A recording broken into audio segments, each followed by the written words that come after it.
जय शिव गुरु आदि शक्ति मैया भवानी कोट कोट प्रणाम। हरेंद्र भैया कोट कोट प्रणाम। नीलम दीदी कोट कोट प्रणाम। सब देव लोग कोट कोट प्रणाम। सब देवी लोग कोट कोट प्रणाम। हे शिव गुरु रौरा घरदानी है, घट घट वासी है, अविनाशी है, दीन बंधु है, दीन दयालु है, कृपालु है, अनाथों के नाथ है, कालों के महाकाल है, देवों के महादेव है। हे गुरु जी कृपा करी दया करी। के बाटे पार के जावैया उलटवा नैया, के बाटे पार के जावैया उलटवा नैया। एहिया नैया में ब्रह्मा जी बैठल बानी, संगवा में सरस्वती मैया उलटवा नैया। एहिया नैया में विष्णु जी बैठल बानी, संघवा में लक्ष्मीया मैया उलटवा नैया। के बाटे पार के जवैया उलटवा नैया। भैया हो उलटवा नैया, बहिना हो उलटवा नैया। एहिया नैया में राम जी बैठल बानी, संघवा में बारी सीता मैया उलटवा नैया। के बाटे पार के जवैया उलटवा नैया। एहिया नैया में हनुमत जी बैठल बानी, संघवा में बारी अंजनी मैया उलटवा नैया। के बाटे पार के जवैया उलटवा नैया।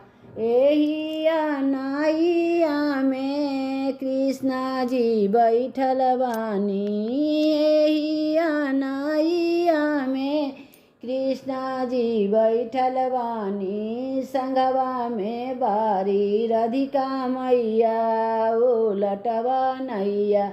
के बाटे पार के जवैया उलटवा नैया। एहिया नैया में सब देव लोग बैठल बानी, संघवा में बारी सब देवी मैया उलटवा नैया। के बाटे पार के जवैया उलटवा नैया। एहिया नैया में हरेंद्र भैया बैठल बानी, संघवा में बारी नीलम दीदी उलटवा नैया। के बाटे पार के जवैया उलटवा नैया। एहिया नैया में गुरु भैया लोग बैठल बानी, संघवा में बारी गुरु बहिना उलटवा नैया। के बाटे पार के जवैया उलटवा नैया। केही जे नैया बनले, केही पतवरवा बनले, केही जे नैया बनले, केही पतवरवा बनले। हरेंद्र भैया नैया बनले, शिव गुरु पतवरवा बनले।